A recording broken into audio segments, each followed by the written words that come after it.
The night shift at St. Mercy Medical Center always began the same way, under fluorescent light that flattened every face, under the smell of disinfectant and overbrewed coffee, under the illusion that if enough people wore badges and clipped voices to their collars, then chaos could be managed into submission. By 10:30, that illusion had already started to crack.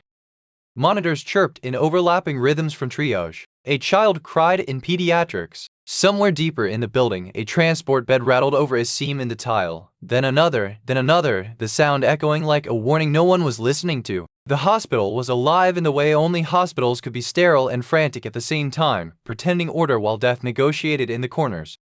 Emma moved through it all with the same stillness she brought to everything.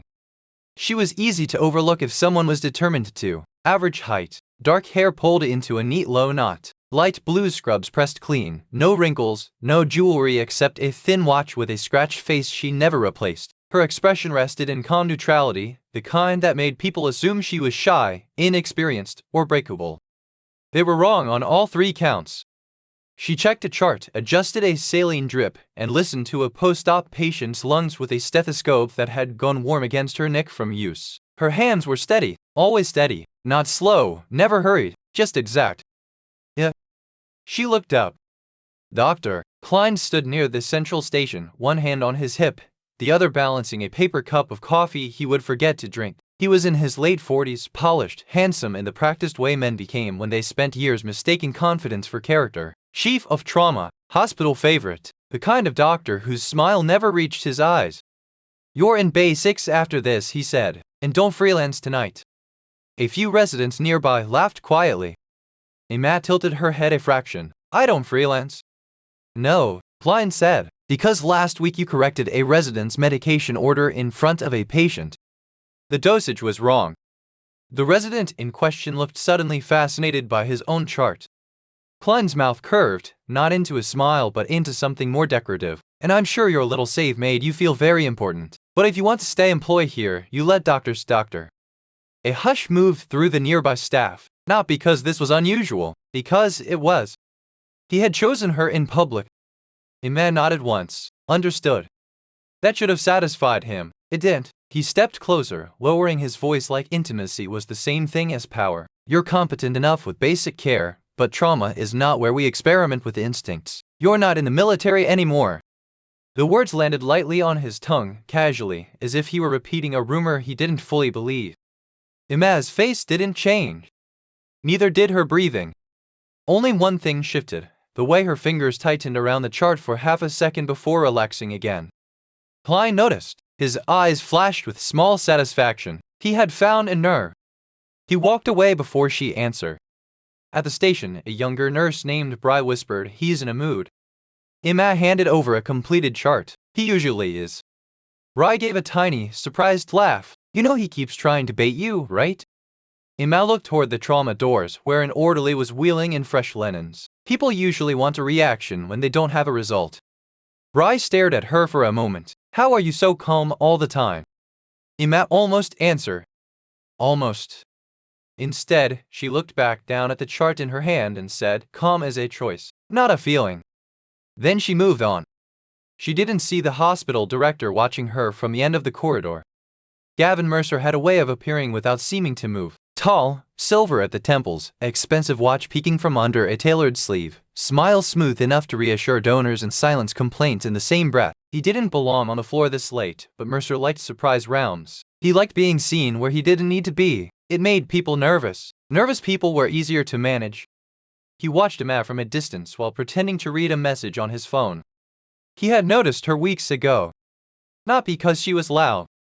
Because she wasn't. Because she never scrambled when everyone else did. Never looked dazzled by rank or impressed by titles. Never lingered when he complimented staff in passing. Most people around Mercer angled themselves toward opportunity like plants toward light. Emma didn't angle. She made him feel unseen. Men like Mercer didn't forgive that. He tucked his phone away and crossed the corridor just as Emma stepped out of Bay 6. "Nurse Emma," he said warmly, as if they were old friends meeting by chance. "It worked." She stopped. "Director Mercer. I've been hearing good things." His smile widened slightly. "You're making an impression." "On who?" He seemed amused by the question. "Administration notices initiative." "That's good," she said. No flattery, no nervous gratitude. Mercer kept his expression pleasant. I like employees who are hungry. I'm here to work. Exactly. His gaze dipped, not enough to be obvious, just enough to make his attention feel wrong in a way that would be hard to report without sounding dramatic. We should talk sometime, he said, about your future here. Emma held his gaze evenly. You can talk to my supervisor? Mercer chuckled softly. Not everything goes through supervisors. Then he stepped aside as if he had offered a kindness and she had simply failed to recognize it. Emma walked away. Behind her, his smile disappeared. At 11:15, she was in supply, replacing sterile dressings and counting syringes when the first subtle clue of the night arrived in the form of a radio chirp from security. Unscheduled military transfer entering East Bay. Not unusual in a city hospital near a training corridor. Still, something in the tone sharpened the air. Another voice answered. ETA 90 seconds. High priority trauma. K9 unit attached. Emma froze with a box of gauze in her hand. Just for a second. Then she placed it neatly on the shelf and closed the cabinet. When she stepped back into the corridor, the energy had already shifted. Residents were moving faster. The charge nurse was calling for Bay 3 to be cleared. Someone rolled in a crash cart. Dr. Klein emerged from the physician's station with his coffee abandoned and his ego fully awake. Move, he barked. Let's not embarrass ourselves. The ambulance doors slammed outside. The trauma entrance burst open. Two medics pushed a gurney hard enough that the wheels squealed on the tile. On it lay a man in tactical black, body strapped but restless, one shoulder and chest soaked through with blood that had dried dark and then been re-wetted fresh. His face was pale beneath stubble and dust. His pulse monitor stuttered in angry bursts. There was a puncture wound high beneath the clavicle, another through the lateral abdomen, and bruising blooming fat beneath a torn vest. Behind the gurney came the dog. Blood, black and sable, tactical harness still clipped with shredded nylon, eyes sharp despite the fluorescent assault, a Navy SEAL K9. The dog's handler stayed close, one gloved hand on the harness, jaw set so tightly it looked painful. Male, 38, a medic called. Penetrating chest trauma, probable hemothorax, blood pressure dropping in transport. We lost radial pulse twice. He's been in and out. No, Klein asked. The handler answered instead. Chief Mason Rourke. The room changed around the name. Not because everyone recognized it. Because the handler said it like it mattered. Klein moved in immediately. Get him on monitors. Prep chest 2. We need imaging and... Mason's eyes snapped open. And all at once the room felt too small. He came off the gurney halfway, one hand tearing at the oxygen line, the other reaching for something that wasn't there anymore. His body reacted before his mind caught up. Pure training, pure threat response. Don't touch me, he rasped. His voice was raw, not loud. Somehow that made it worse. The dog surged one step forward, body taut. The handler gave a sharp command. Ill. The K9 obeyed, but only barely. Klein raised both hands in the performative way people did when they wanted control to look compassionate. Chief, you're safe. We're here to help. Mason's eyes tracked every person in the room except him, predatory even through shock. Where's the medic?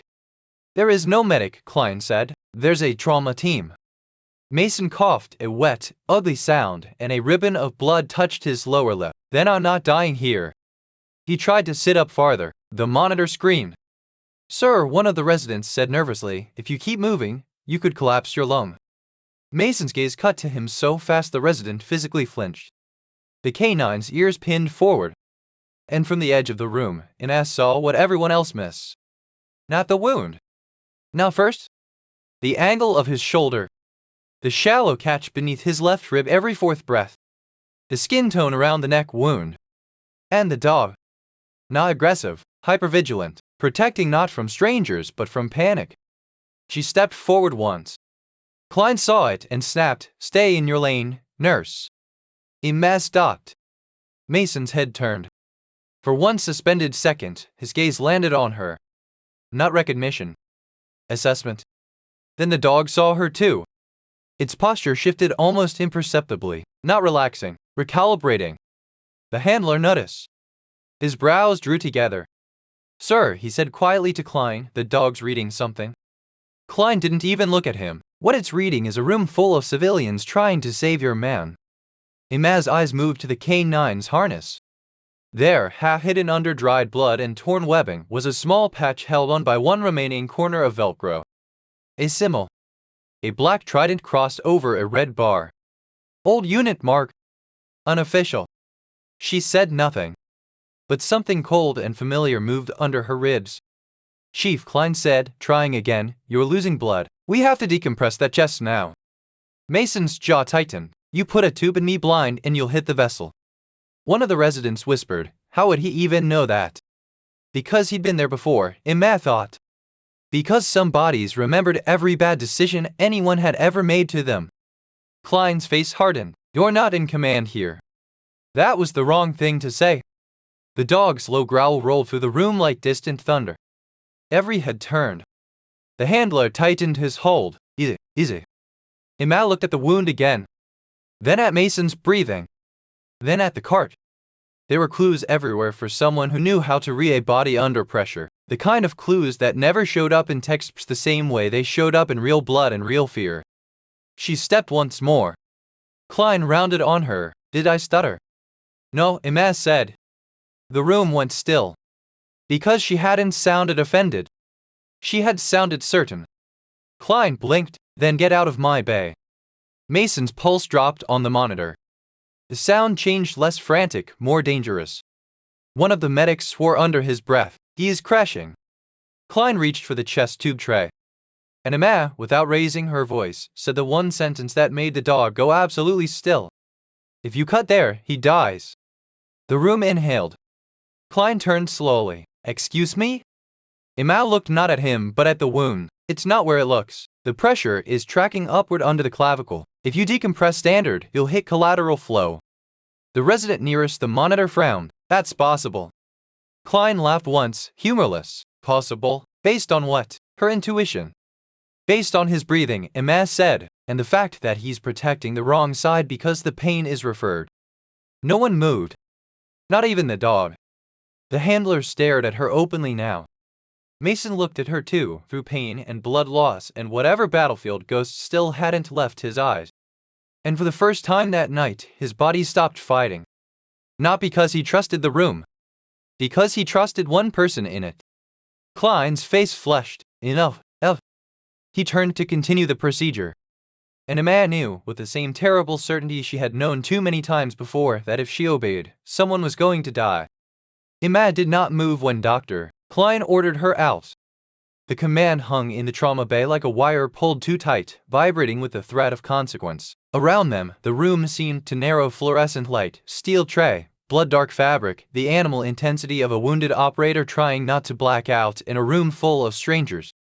Klein reached for the chest tube tray with the confidence of a man who had spent his career being obeyed. Prep left side, he said. Mason's head turned sharply despite the pain. Wrong side.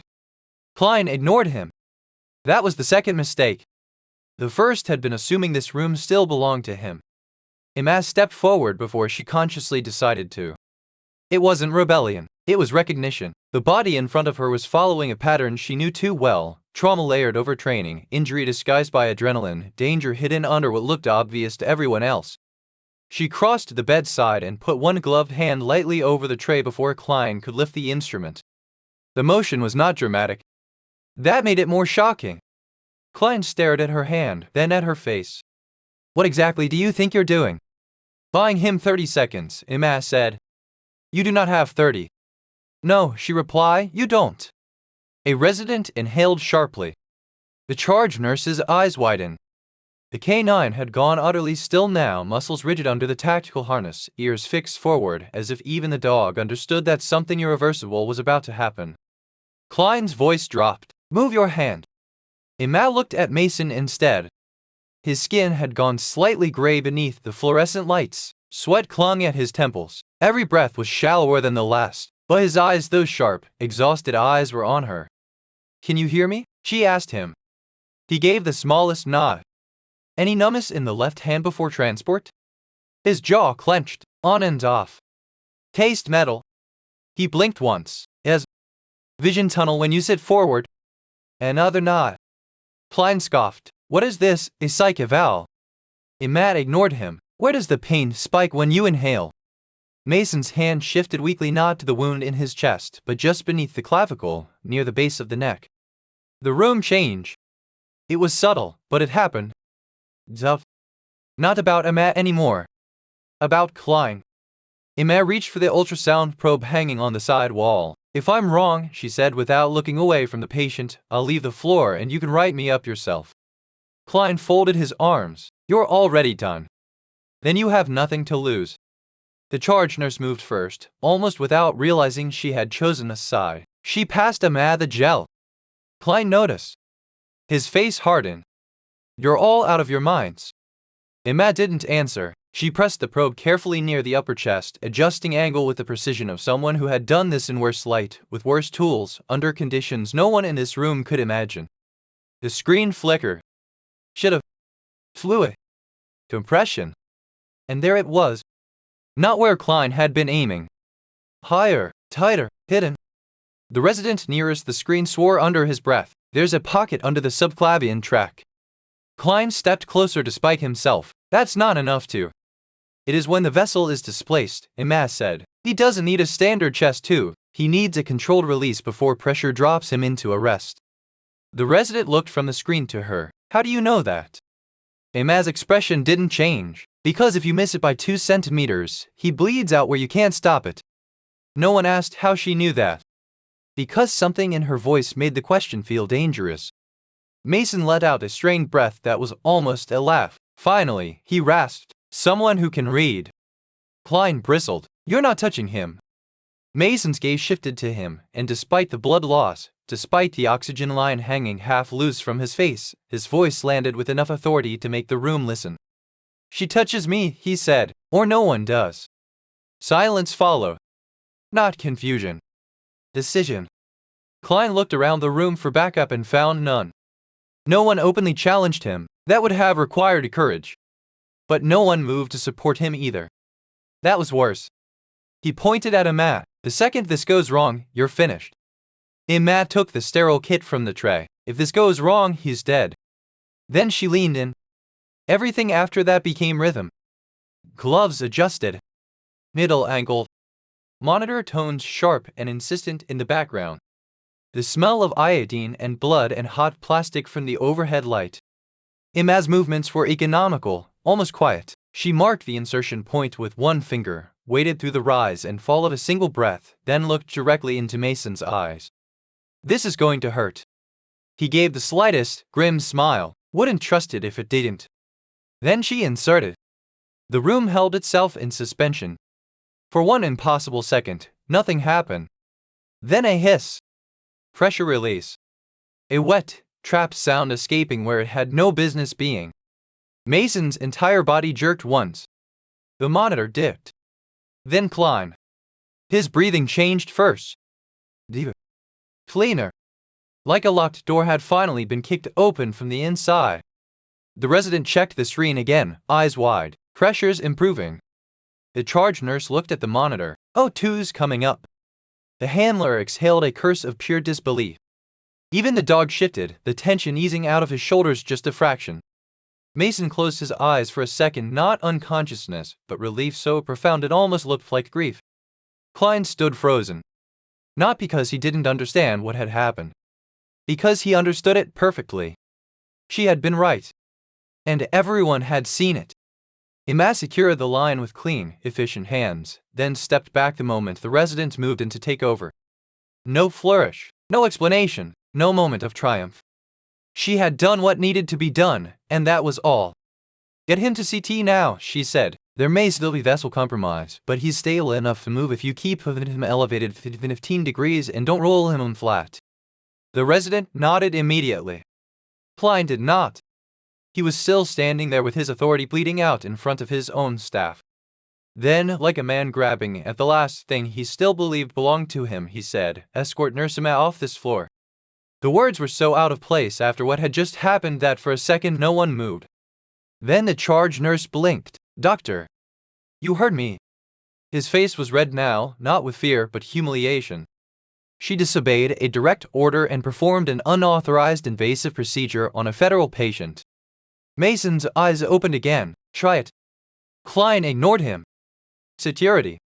A guard appeared in the doorway, hesitant, clearly already aware that this was not a normal request.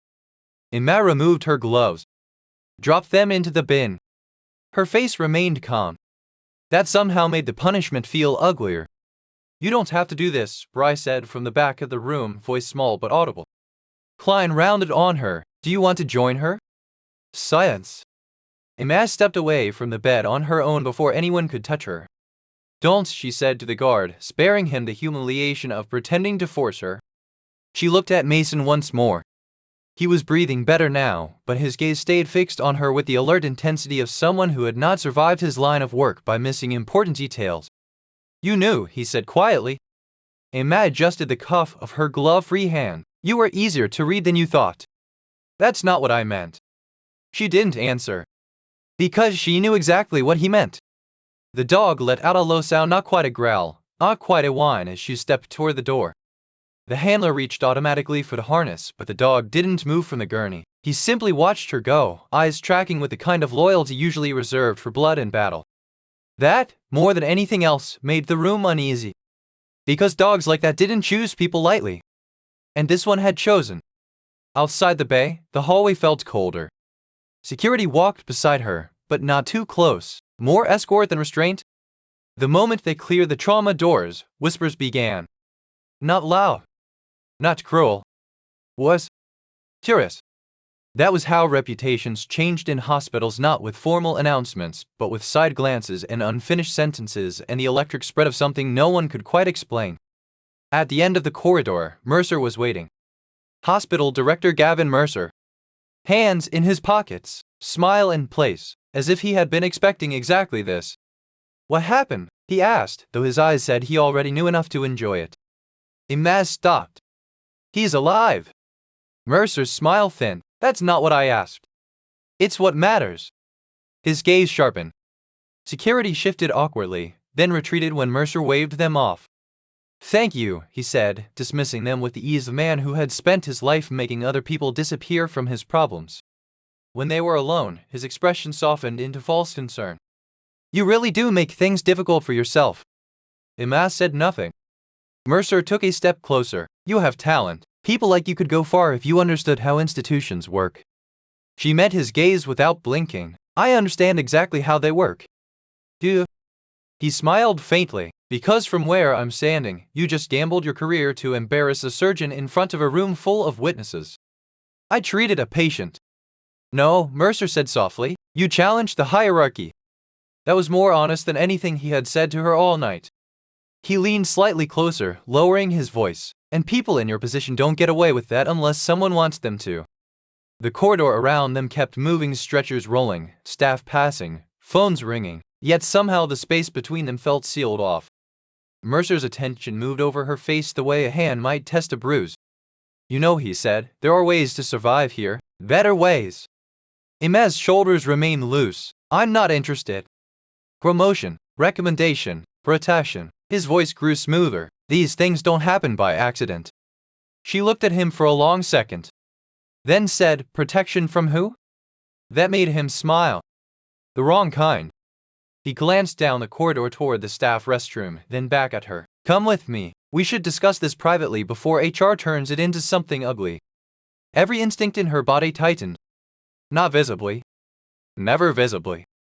But beneath the stillness, old warning systems lit up one by one. Mercer saw none of it. Because men like him never noticed danger unless it looked like force. Imaz should have walked away. She knew that. But she also knew hospitals, knew corridors and blind corners and the way power liked closed doors, knew that if he wanted privacy, he wanted deniability too. And somewhere behind her, in the trauma wing, a K9 with battlefield instincts had already made one impossible choice tonight. She had no way of knowing he was about to make another. Mercer opened the restroom door and held it with mock courtesy. After you. Imaz stepped inside. The fluorescent light buzzed overhead, cold and merciless against white tile and mirror glass. It smelled faintly of bleach and industrial soap. Too clean, too small. Mercer followed her in. The door clicked shut behind them. And in that tiny, sealed room, with the hum of the hospital muffled outside and one man smiling like the world had finally tilted in his favor, the real danger began. Continue. The sound of the lock sliding into place was soft, almost polite. But in that small tiled space, it landed louder than any alarm in the hospital. Emma didn't turn immediately. She stood facing the mirror, her reflection calm, posture neutral, hands relaxed at her sides. To anyone watching, it would look like she was simply waiting. Inside, everything had already shifted. Distant angles, exit points. Mercer stepped closer behind her, his presence filling the narrow room with something that had nothing to do with authority and everything to do with control. You know, he said, voice dropping into something quieter, more deliberate, most people in your position would be grateful for attention like this. Emma met her own eyes in the mirror. Not his. I'm here to work. Mercer smiled faintly. That's exactly the problem. He reached forward, fingers catching a fold of her scrub top, not violently, not yet, but with a sense of ownership that made the air feel heavier. You don't understand leverage, he continued. You think skill protects you. It doesn't. Emma's breathing didn't change. You let the right people help you, he said, leaning in slightly, his voice brushing too close, and suddenly mistakes disappear. Careers open up. Doors. Let go. The words were quiet. Let. Not emotional. Mercer paused. Just for a fraction of a second. Then his grip tightened. You don't get to give orders here. That was when the silence shifted. Not outside. Inside the room. A low sound rolled across the tile. So soft at first it could have been mistaken for plumbing, for ventilation, for something harmless. But it wasn't. It was a growl. Deep. Controlled. Alive. Mercer's reflection changed. Not his face first. His eyes. They flicked just slightly past Emma's shoulder. Then his entire body went still. Emma didn't move. She already knew. The growl came again. Closer. Not louder. Just clearer. Mercer turned slowly. And saw it. The Navy SEAL K-9 stood just inside the bathroom. No one had heard the door open. No one had seen him enter. He was simply there. Solid. Unmovable. Positioned between Emma and the only exit. His body was low, weight distributed with perfect balance, not lunging, not pacing. Waiting. His eyes were locked on Mercer. Not wild. Not reactive.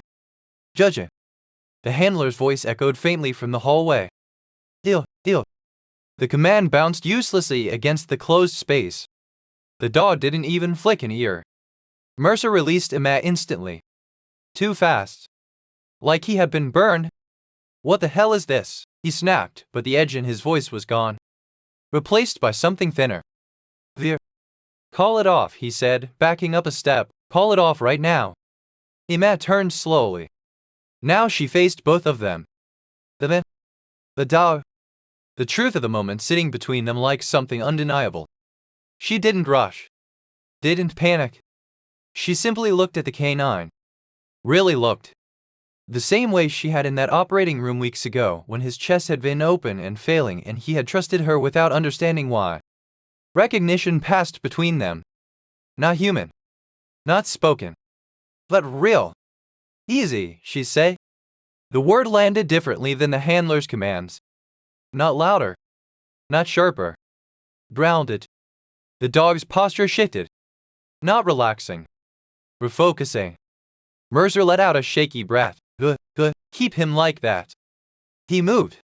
Just one step. That was all it took. The growl deepened instantly. The dog's body lowered further, muscles coiling. Warning. Clear. Final. Don't, Emma said. Not to the dog. To Mercer. He froze. I didn't do anything, he said quickly, the confidence gone now, replaced by something desperate. This is a misunderstanding. Emma's gaze didn't soften. You locked the door. Yes. You grabbed me. His mouth opened. Close. The truth had nowhere to go. Behind him, the handle rattled. The door pushed open. The handler appeared, breath tight, eyes wide. Sir, don't move, he said immediately. Mercer almost laughed. Don't move. Get this thing under control. I'm trying, the handler said, but his voice carried something new. Uncertainty. because the dog wasn't responding to him. He was responding to her. The hallway behind the handler filled quickly. Nurses. Security. A doctor who started to step forward, then stopped when he saw the scene. No one spoke, because everyone understood what they were seeing. The dog wasn't attacking randomly. He had chosen a target. Mercer swallowed hard. "This is insane," he said. "You're all just going to stand there?" The growl rolled again. "Closer now." Mercer's back hit the sink. No more space. No more control. Emma stepped forward. Not toward Mercer. Toward the dog. Every eye followed her. The handler raised a hand instinctively. "Ma'am, careful." She knelt. Slow. Deliberate. No sudden movement. No fear. She didn't reach for him immediately. She waited. 1 second. 2. Then placed 2 fingers lightly against his collar. The exact same place she had steadied him before. The exact same touch he remembered. "You did your job," she said softly. The dog's body trembled. Not with aggression. With restraint. The handler whispered, He's actually holding." A man met the dog's eyes. "Stand down." Silence. Heavy. The tension broke. Not explosively. Gradually. The dog stepped back. His eyes never leaving Mercer. But the threat had shifted. Contained. Controlled. The room exhaled. Not relief. Because everyone there understood something impossible had just happened. A Navy SEAL K-9 had ignored direct command and obeyed her. Security moved in then. Careful. Measure. They pulled Mercer away from the wall. His hands shook. His voice tried to come back. "You saw this is out of control." No one was listening anymore. Not the way they had before. Because now, they were looking at Emma.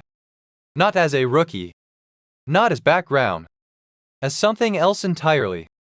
"What is she?" someone whispered. The handler didn't answer. Because he didn't know. Not fully. But he knew enough. "He only does that," the handler said quietly, more to himself than anyone else, "when he identifies a threat." The word spread through the room like a ripple. Threat. Not confusion. Not mistake. Recognition. Emma stood. Adjusted her sleeve. Unchanged. As if none of this had shaken her. Inside, something old stirred. Memory. Desert heat. Gunfire. Another body on the ground. Another moment where instinct overrode everything else. She pushed it down. Like she always did. Mercer was being escorted out now. His voice had shrunk. Lost its authority. "They'll hear about this," he said, but it sounded hollow. Because deep down, he already knew. They would. And not in the way he wanted. The handler stepped closer to Emma. His voice low. Respectful now. "He doesn't break command," he said. Emma nodded once. "I know." He studied her. "You worked with units before." Not a question. A realization. Emma didn't answer. Because she didn't need to. Outside. Sirens began to build in the distance. Not emergency. Whistle. Different. The kind that meant something bigger had just been triggered. The kind that meant this wasn't staying inside hospital walls anymore. Emma glanced toward the corridor. Then back at the dog. He was still watching her. Waiting. Like he had already decided where he belonged. And somewhere beyond the hospital doors. Authority was already on its way. Because what happened in that bathroom was no longer just an incident. It was evidence. And the truth behind it was about to surface. The hospital did not return to normal after the bathroom. Places like St. Mercy liked to believe they could absorb trauma without changing shape. A code in one wing, a death in another, a fight in the waiting room, a surgeon breaking down in the stairwell. Everything got folded into the machinery and filed under incident until the building could pretend it had not been altered. But some moments were too sharp to be filed. This was one of them. The corridor outside the staff restroom remained clogged with tension long after Mercer was escorted away. Security spoke into radios with clipped voices that tried too hard to sound routine. Nurses who should have been charting stood in place a few seconds too long. A resident started to raise his phone, saw the handler's face, and lowered it immediately. The dog sat beside Emma in the middle of all of it like a living boundary. Not restless. Not excited. Watching. The handler stood near enough to intervene, far enough to show he understood something had changed and he was no longer fully in charge of it. A woman from legal arrived first. Sharp suit, controlled face, tablet already open. She took in the scene in one sweep: the open restroom door, the shaken security guards, the hospital staff pretending not to stare, the canine planted beside a nurse as if that were a perfectly ordinary thing to find on a night shift. Then her eyes landed on Emma. "Nurse," she said, "I need a statement." Emma looked at her. "No." "Yes." Emma glanced toward Trauma. "I have patience." The woman's expression tightened slightly, as if she were not accustomed to hearing practical objections from people lower in the institutional food chain. "This takes priority." "No," Emma said quietly, "the man bleeding in Bay 3 does." The legal director held her gaze for a beat too long, recalculating. The handler spoke before she could respond. "Chief Rourke is stable for the moment." "For the moment," Emma repeated. She looked at the legal director again. "I'll talk, but not before he's through CT." Something in her tone made refusal seem less like authority and more like stupidity. The legal director stepped aside without acknowledging that she had just done so. As Emma turned toward Trauma, the dog stood too. The handler cursed under his breath. "Phew." The canine ignored him. The legal director noticed that. So did everyone else. By the time Emma reached the trauma corridor again, the story had already begun to mutate. It was no longer just about a hospital director and a locked bathroom. It was now about the dog, about the way he had moved, about the way he had refused command and listened to her. Hospitals did not need the internet to create mythology. They had break rooms and hallways and exhausted people desperate to make sense of what frightened them. Dr. Klein was waiting outside CT with his arms folded and his humiliation still hot enough to glow through his expression. "You've had a busy night," he said. Emma stopped a few feet from him. "You should be with your patient." "He is with radiology." "Then you should be reviewing his scans." Klein's jaw flexed. "You think one lucky call and some freak incident with the dog changes what happened in there?" Emma's eyes did not leave his. "No." That answer seemed to catch him off guard. "No," he repeated. "It doesn't change what happened," she said. "It just means more people saw it." For a second, he looked like he might actually strike something. Instead, he leaned closer, voice dropping low and venomously controlled. "You are not untouchable." Emma's expression stayed level. "I know." You laughed once, but there was no humor in it. "Because whatever fantasy everyone's building around you tonight, I can still bury your career before sunrise." She considered him for a long second. Then she said, "If that matters more to you than the fact that he's alive, then you should reconsider why you're here." The words landed harder because she didn't say them like an insult. She said them like a diagnosis. Klein stared at her. Then the CT doors opened. A tech pushed Mason out, and the conversation died instantly. His face was paler now, lips tinged with exhaustion, but he was conscious. The oxygen line sat properly this time. One hand rested weakly on the side rail, the other drifted until his fingers brushed the canine's harness as the dog stepped closer. "Chief," the handler said, relief breaking through his composure. Mason's eyes flicked toward him, then to Emma. He took in the corridor, the tension, Klein's face, the legal director lingering farther back, and he understood enough without needing details. "What happened?" he asked, voice rough. No one answered immediately. Because no one wanted to say it in front of him. Mercer had been clever enough to choose silence as his weapon. People like him always counted on Shane doing the cleanup. The dog made the choice for them. He moved one step closer to Emma and sat directly against her leg. Mason's gaze sharpened. Then slowly, dangerously, it lifted to Klein. "What happened?" This time it was not a question. It was a command disguised as one. Klein opened his mouth. The legal director stepped in before he could shape the narrative. "There was an incident involving the hospital director," she said carefully. "Security is handling it." Mason's eyes didn't leave Emma. "And her?"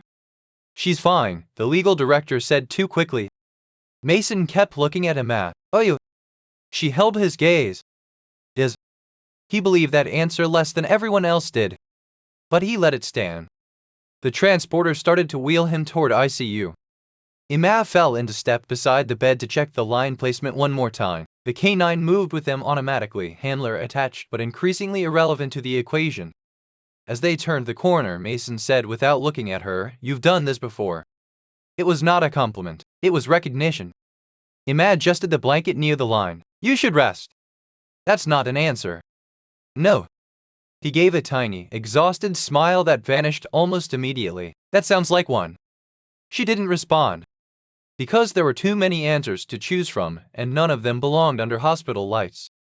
In ICU, the transfer was smooth, too smooth, the kind of efficiency that only happened when everyone in the room was trying to compensate for the fact that they had already made enough mistakes for one night. Once Mason was settled, the intensivist reviewed the CT findings with visible discomfort. Contained vascular displacement, pulmonary compromise, but no active arterial blowout. He'll need surgery in the morning if he remains stable. He said it while looking at Klein. Then added, after the smallest pause, "Good catch on the decompression." Still looking at Klein. Everyone in the room knew who he meant. Klein's face hardened by half a degree. Emma was already checking the dog's breathing. The handler noticed. "He's fine." "He's elevated," she said, "not aggressive, alert." The handler crouched slightly to inspect him. "He's been like this since the bathroom." The K9's ears flicked toward Emma again. "He's anchoring," he said.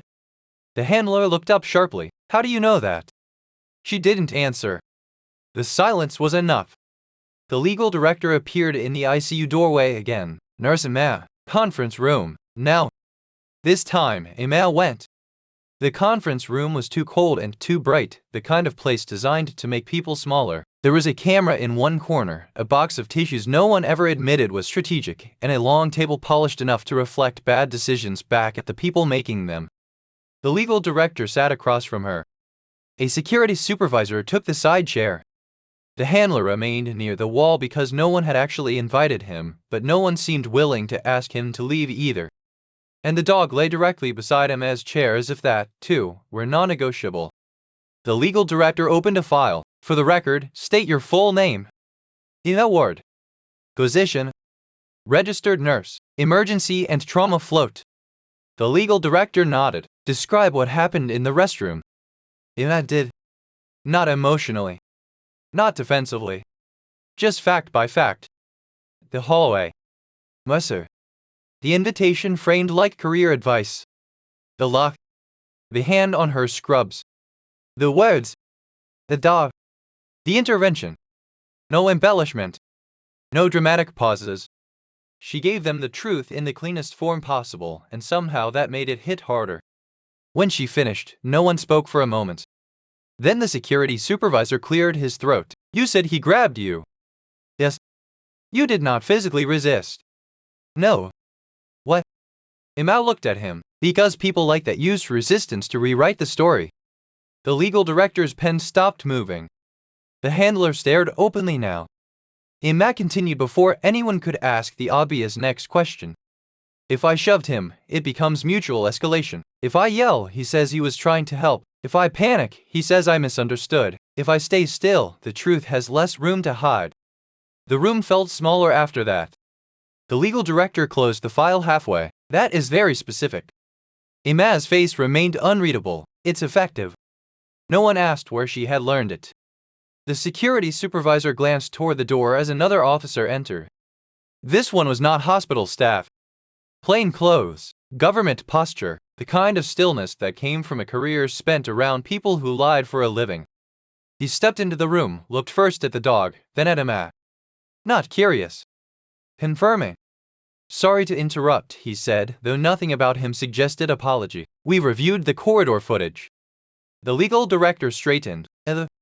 He placed a tablet on the table and tapped once. The screen showed the hallway outside the restroom. Mercer approaching, Mercer guiding, Mercer looking over his shoulder before entering. Then the lock. Then the dog arriving seconds later, handler just behind, body language changing the instant he neared the door. No one in the room breathed normally while it played. When it ended, the man in plain clothes said, "Timeline is clean. The dog enters only after physical contact occurs." The legal director swallowed. So this is not an unprovoked event. No, he said. It's a protective intervention. The phrase altered the shape of everything. Not attack. Not incident. Protective intervention. Language mattered. In institutions, it was often the first battlefield. The plainclothes officer turned to Emma. There's something else. She waited. He glanced at the handler. 2 months ago, this canine was airlifted here after a blast training accident. The handler's eyes narrowed slightly. That file's restricted. It was. The officer kept his gaze on Emma.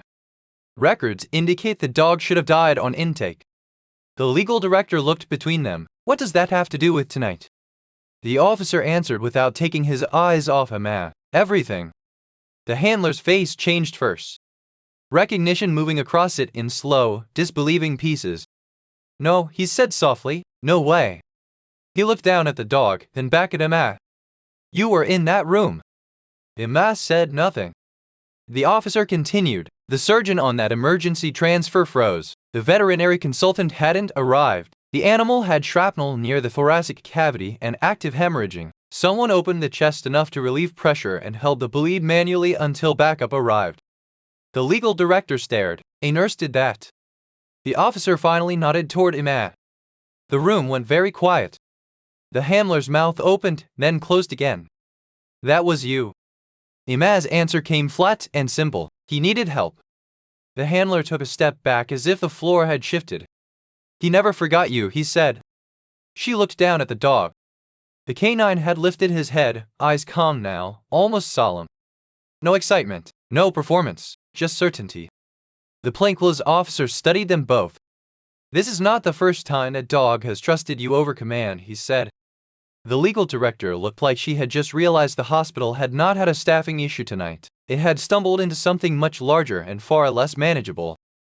Who are you? She asked before she could stop herself. Emma met her gaze. I'm a nurse. It was the same answer she had given before. It was also no longer enough. The plainclothes officer reached into his coat and placed a slim black folder on the table. No insignia. No visible label. But the room reacted to it anyway. Not tonight, he said, but soon. That answer won't hold. The legal director's voice dropped. Are we under investigation? The officer looked at her for a long second. Your hospital already is. Then he turned back to Emma. And if what I think I'm looking at is correct, he said quietly, you just become the center of something your administration is not prepared to survive. Outside the conference room, St. Mercy kept moving. Patients still needed meds. Roman IV still beat. Families still prayed into paper cups of bad coffee. The machinery of care kept grinding because it had to. But inside that room, with a K9 at Emma's feet and a black folder on the table and a past she had buried beginning to push its way back into fluorescent light, the night was only getting more dangerous. The black folder stayed on the table like a live thing. No one reached for it at first. Not the legal director, who suddenly looked as though she regretted every choice that had led her into this room. Not the security supervisor, whose training clearly had not prepared him for federal language wrapped in quiet certainty. Not the handler, who kept glancing between Emma and the dog as if both had become unrecognizable in the span of 20 minutes. Emma looked at the folder once. Then away. That told the plainclothes officer more than if she had flinched. He remained standing, one hand resting lightly on the back of a chair he did not need. There was an inquiry opened 3 years ago, he said. It's stalled. Files went dark. Personnel lists redacted. No surviving witness willing to give usable testimony. The legal director found her voice first. What inquiry? The officer didn't look at her. A classified extraction failure. The room cooled another degree. The handler frowned. What does that have to do with the hospital? The officer's eyes finally shifted. Potentially nothing. Potentially everything. Then he looked back at Emma. Depends on whether she wants to keep pretending she's just a trauma float nurse. Science. The legal director's attention snapped to Emma like she had suddenly become the most dangerous person in the room. Emma's expression didn't change. She did not touch the folder. The dog rested his chin on his paws. The officer seemed to make a decision. Not tonight, he repeated. Tonight, the immediate issue is simpler. He turned to the legal director. Director Mercer is under temporary detainment pending formal interview. Corridor and restroom footage are secured. Internal access logs have been copied. If anyone in your administration attempts to alter records, they will create problems much bigger than employment law. The legal director swallowed. No one is altering anything. The officer held her gaze until she looked away. Good. Then he addressed Emma directly. You're not to leave the building alone. That got a reaction. Small, but real. Her brows drew together by half a degree. I'm on shift. You're also now a witness in a criminal matter and, depending on what's in that folder, possibly a person of interest to several agencies who don't enjoy surprises. The handler stiffened. Person of interest? Relax, the officer said. If she were a threat, your dog wouldn't be sleeping.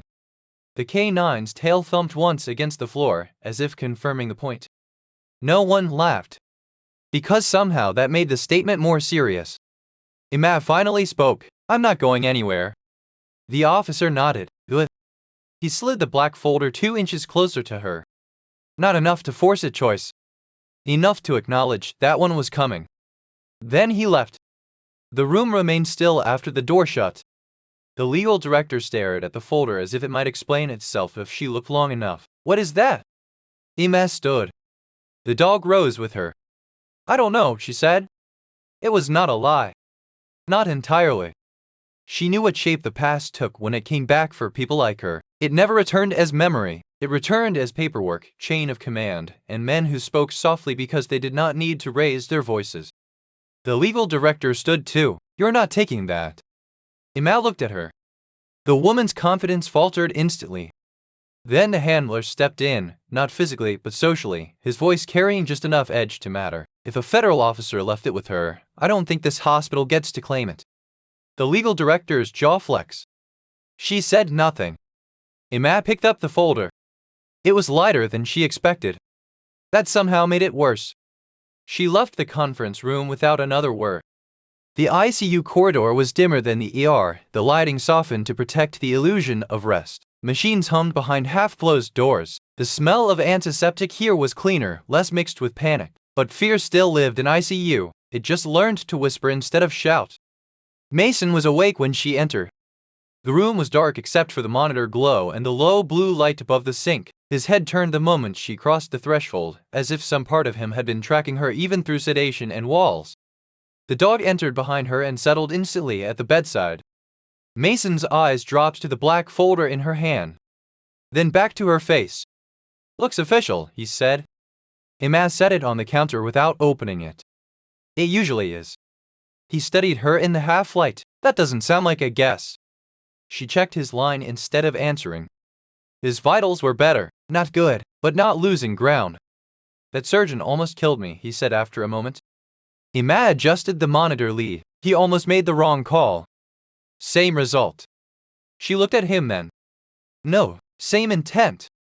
That answer seemed to catch him. Because people in his world understood intent the way civilians understood weather, always present, always changing outcomes even when no one talked about it. Mason's voice dropped. What happened outside? The dog's ears twitched. Emma took a slow breath. The hospital director made a mistake. Mason's eyes sharpened immediately. Toward you. She said nothing. That was answer enough. He looked at the dog, and he corrected it. The dog's tail moved once against the floor. Mason let out a breath that almost became a laugh, then turned serious again. He doesn't do that unless he knows. Emma glanced at the animal. He knew enough. That's not what I meant. She reached for the blood pressure cuff and wrapped it around his arm with efficient hands. You should rest. Mason watched her the entire time. You worked with teams like mine. It was not a question anymore. The cuff tightened. Release. Emma removed it. I worked where I was needed. He smiled faintly, tired and grim. That's the answer people give when the real one is worse. Before she could respond, the door opened. Doctor. Klein entered with a chart in hand, and irritation sharpened into something more dangerous now that he had had time to think. Humiliation looked ugly on him. It made him reckless. His gaze landed on the dog first, then Emma, then the folder. What is this? He asked. No one answered. Klein looked at Mason. You need rest, Chief. Mason's eyes never left Emma. Then why are you here? That one landed. Klein ignored it and turned to Emma. You're not assigned to ICU. No, she said. Then get off my floor. Mason spoke before she could. She stays. Klein's jaw tightened. With respect, Chief, this is not your command. Mason's voice remained low. You're a liar because she overrode you. Be careful how much respect you think you're owed. The room went very quiet. Klein looked from Mason to Emma, then to the dog sitting like a carved thread at the bedside. He made the mistake of choosing her as the easier target. You think this protects you? He asked her quietly. A patient with rank, a dog with attachment issues, some mystery file on a counter. Emma didn't blink. No. Klein stepped closer. What exactly do you think you are? The dog stood. Not barking. Not lunging. Standing. Every muscle in his body aligning with intent. Klein froze. Mason watched him with open contempt. You should stop talking. Klein's face changed then. The arrogance cracked just enough to reveal what had been underneath all night, fear of being smaller than he thought he was.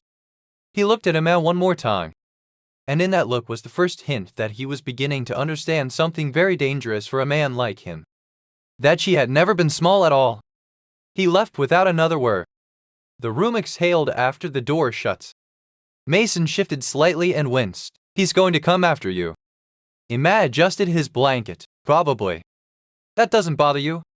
She looked at him. The monitor reflected pale green in her eyes. Then she said, people usually become more obvious when they're afraid. Mason held her gaze for a long moment. Then nodded once. He understood that answer better than most. At 2:30 in the morning, St. Mercy was usually at its most honest. The daytime polish had worn off. Administrators were mostly gone. Families who had been told to go home were asleep in waiting room chairs anyway. Coffee had turned stale in the pots. The people still standing were the ones who actually kept places like this alive. Emma moved through the floor checking the overnight meds while the dog followed at a respectful distance, never more than a few paces behind. No one tried to stop him anymore. No one really tried to stop her either. That was the thing about power after it shifted. Institutions pretended it hadn't. People knew better. A senior nurse named Carla intercepted her near supply. You should sit for 5 minutes, Carla said. I'm fine. That's not what I said. Emma almost smiled. Almost. Carla's face softened. I saw the footage. Of course she had. Hospitals always found a way. Emma said nothing. Carla lowered her voice. You didn't deserve that. Emma's eyes moved briefly to the floor, then back up. No. Simple. Factual. No performance. Carla nodded once. If they try to make this disappear, they'll have to go through more than legal. That meant more than she probably realized. Emma touched her arm lightly in thanks and moved on.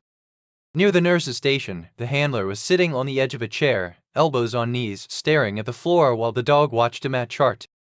He hasn't done this since deployment, he said when she approached. Done what? Chosen a person. Emma kept writing. He has a handler. The man gave a tired, humorless laugh. That's what I used to think. She finally looked at him. He was younger than he had first seemed, mid-30s maybe, face worn by weather and responsibility. There was loyalty in him, but also the unmistakable exhaustion of someone who had spent too long trying to keep other people alive. What's his name? She asked. The handler blinked, surprised. You mean no one told you? No. He looked down at the dog. Valor. The name fit too well. Emma crouched beside the canine. Valor, she said softly. The dog lifted his head and touched his nose lightly to her wrists. Not a trick. A confirmation. The handler watched that exchange like it was something sacred and slightly painful to witness. You know, he said quietly, Mason asked for you when he came in. Emma looked up. He didn't know me. No, the handler said, but Valor did. That stayed with her. At 3:06, the emergency happened. It announced itself first with speed-running footsteps, a stretcher, the unmistakable edge in a voice that had just tipped from urgent into afraid. Moo, moo. A trauma nurse burst through the ICU doors with a portable monitor, one hand pressing hard over a dressing already turning red. Chief Rourke's chest tube output just spiked. Everything after that accelerated. Mason's monitor alarm began to scream from inside the room. The handler was on his feet instantly. Valor was faster. The dog reached the door before anyone else, body tense but not obstructing, as if even now he understood his role was protection, not panic. Emma was already moving. Inside, Mason's skin had gone ashen. Blood was pooling into the collection chamber too fast, too dark, too wrong. His breathing had shortened into shallow, uneven pulse. The dressing near his clavicle was blooming fresh through the gauze. Pressure's tanking, the ICU nurse shouted. A resident reached for the call button. Get surgery down here. Another looked at the output chamber and swore. He's bleeding into the chest again. Doctor. Klein arrived seconds later, hair disheveled, irritation gone, replaced by the naked fear of a doctor who suddenly realized he might be very publicly attached to a very dead patient. Back him down to or, he snapped. Now. Emma looked once at the line. Then at the dressing.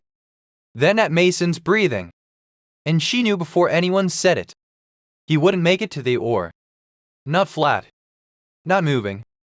Not if they lost another minute pretending they still had options. Stop, she said. Klein rounded on her. Not now. If you move him now, he arrests in the elevator. No one asked for your opinion. Mason's eyes were half open, pain and oxygen deprivation making them glassy, but he still managed one ragged word. That was all. Klein ignored him. He reached for the bedrail. And Emma saw the exact same thing she had seen earlier in trauma, ego disguising itself as urgency. This time, if she let him win, Mason would die before dawn. And everyone in the room would know exactly who had been right when it was too late. Emma stepped to the bedside. Klein grabbed her arm. Not hard enough to bruise. Hard enough to challenge. Stand down. Vala's growl rolled through the ICU room, so low it seemed to rise out of the floor. Every person there froze. Klein released her immediately. Emma did not look at him. She looked at the dressing. Then she said the words that changed the room. He's not rebleeding from the chest. The resident stared at her. Then what is it? Emma's eyes narrowed slightly as she tracked the pulse in Mason's neck. His subclavian seal just failed. The room went silent. Because if she was right, then the bleeding wasn't where surgery was expecting it. And if she was wrong, they were all about to watch a Navy SEAL die in front of them. No one in the ICU moved for a full second. It wasn't hesitation. It was calculation colliding with fear. Because what Emma had just said didn't fit the plan, and hospitals depended on plans the way soldiers depended on maps. Deviating from one meant responsibility shifted instantly and visibly. Doctor, Klein recovered first. That's not confirmed, he said sharply. We won't delay transport on a theory. Emma didn't look at him. He won't survive transport, she said. You move him flat, the pressure shifts and you lose him before the elevator doors close. The resident nearest the monitor glanced at the numbers again. BP is dropping faster than expected for chest output alone. Another nurse checked the dressing. This is higher than the tube line, she might be right. Klein's voice hardened. Might is not enough. Mason coughed, a wet, painful sound. Blood touched the corner of his mouth again. Then stop guessing, he rasped. His eyes found Emma. Fix it. That was it. Not permission. Not requests. Trust. The room felt it. Klein did too. And that made it worse. Absolutely not, Klein snapped. We are not doing bedside vascular intervention in an ICU without surgical backup. Emma's gaze stayed on Mason. You don't have time for backup. The monitor screamed louder. Pulse weakening. Rhythm destabilizing. The window was closing. Vest. The handler took a step back toward the wall, instinctively clearing space. Valor moved closer to the bed, positioning himself where he could see both Mason and the doorway. Gordon. Watching. Choosing. Emma reached for the tray. Hold pressure here, she told the nurse, guiding her hand 2 inches higher than instinct would place it. The nurse hesitated. Then obeyed. Klein stepped forward again. If you touch him, he dies if I don't, Emma said. No anger. No urgency. Just truth. That stopped him. Not because he agreed. Because deep down, he knew it could be right. Emma pulled on fresh gloves. The room narrowed. Sounds faded. The way they always did when everything came down to a single line between life and death. She leaned closer to Mason. This is going to be worse than before, she said quietly. His lips twitched. She nodded once. Then she moved. Her fingers pressed along the clavicle, not blindly, but mapping reading tissue, resistance, the subtle give of something that didn't belong where it was. Clamp, she said. A resident handed it to her without thinking. That was the shift. No one had declared her in charge, but they were following. She adjusted angle, waited for a single heartbeat, then inserted. The reaction was immediate. Mason's body tensed hard against the bed. A strangled sound tore from his throat. The monitor dipped. Flatline threatened. No, a nurse whispered. Emma didn't stop. Hold him steady, she said. Hands moved. Pressure stabilized. Another second. Then, a ref. Not explosive. The now. Blood flow redirected. Pressure relieved. The monitor flickered. Then found rhythm again. But they're alive. Pulse coming back, the resident said, voice shaking. O2 stabilizing, another added. The nurse holding pressure exhaled sharply, bleeding slowing. Silence followed. Heavy. Reverent. Because they all knew. They had just crossed a line. And survived it. Emma secured the intervention with quick, precise movements. Then stepped back. Just like before. No claim. No explanation. Just space for the system to catch up. Klein stood motionless. Watching. Processing. Because now. It wasn't one moment. It wasn't luck. It was a pattern. And patterns were undeniable. Mason's eyes opened again. Vele. But enough. Told you, he murmured. Emma adjusted the blanket near his shoulder. You're not done yet. He gave the faintest nod. Then his eyes closed again. Not from collapse. From stability. Klein finally spoke. Wyatt. Different. What did you just do? Emma removed her gloves. Disposed of them. What in time? That's not a procedure. No, she said. It's survival. The room absorbed that. Because it felt more accurate than anything in a textbook. Before Klein could respond, the ICU doors opened. Huh? Not rushed.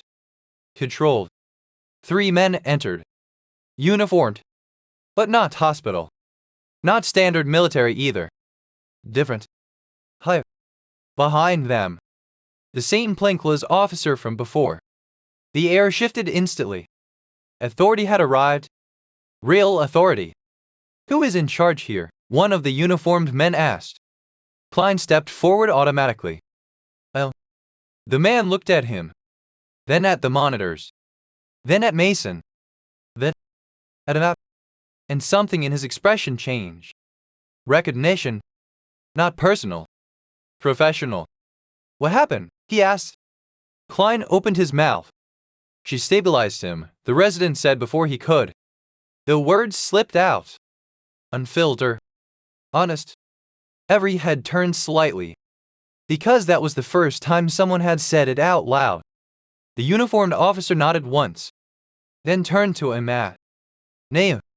Yeah. It pass. Then. Step forward. She did. Not hesitant. Not eager. Just steady. The plainclothes officer watched closely. Where did you learn that? The uniformed man asked. Emma met his gaze. I'm a nurse. The room almost reacted. Because now. Everyone knew that answer wasn't enough. The officer studied her. Then looked at the dog. Valor stood. Alert. Positioned at her side. Not the handlers, whose. That told him more than anything else in the room. He turned slightly to his team. Confirm identity. One of them stepped forward with a tablet. Quiet typing. Scanning. Cross-checking. Seconds passed. Then. Sir. The tone changed. Subtle. But unmistakable. Match found. The room held its breath. The officer looked back at Emma. Then spoke. Not to her. To everyone. The individual you've been referring to as a rookie nurse. If it pass. Not for drama. For White is a former Marine Corps combat medic attached to a classified rapid response unit. The words landed. Huh. The handler's eyes widened. The legal director standing just outside the room now went completely still. Klein didn't move at all. Because suddenly, everything made sense. And nothing did. The officer continued. Multiple operations, high-risk extraction zones, survival rate exceptional. Another pause. The status listed as KIA. A whisper moved through the room. Killed in action? The officer nodded slightly. But records were incomplete. He looked directly at Emma. You didn't return. Silence. Emma didn't respond. Because there was nothing to correct. The truth didn't need her help. The officer turned back to the room. She is the reason that man is alive. No argument. No qualification. Just fact. Klein's face drained. Because now, it wasn't just failure. It was exposure. The officer's gaze shifted back to him. You removed her from the case? Klein swallowed. Yes. After she stabilized him the first time. Yes. Another pause. Then, that decision will be reviewed. That was all. But it carried consequence. Real consequence. The kind that didn't disappear with paperwork. The officer stepped back slightly. Then addressed Emma again. You're needed. She tilted her head slightly. For what? He didn't answer directly. Because this isn't over. That much. She already knew. Behind her, Mason breathed steadily. Alive. Because she had stepped in. Because she had broken protocol. Because she had chosen action over permission. And now, the system that had tried to silence her was being forced to acknowledge her. Emma looked once more at the patient. Then at the dog. Valor's tail moved once. Steady. Sir. She turned back to the officer. I finish my shift first. The room stilled again. Because that answer was not what anyone expected. The officer studied her. Then nodded. Understood. No argument. Because even he recognized it. She wasn't here for rank. Or recognition. Or power. She was here to do the job. And she wasn't finished yet. The ICU slowly began to breathe again. Machines settled. Voices returned. But something had changed. Not just in the room. In everyone. Because they had seen it now. The truth. That the quiet nurse they had dismissed was the one holding the line all along. And that kind of realization didn't go away. It stayed. If you were standing in that room watching everything unfold, what would you have done? Like, subscribe, and comment what you would have done.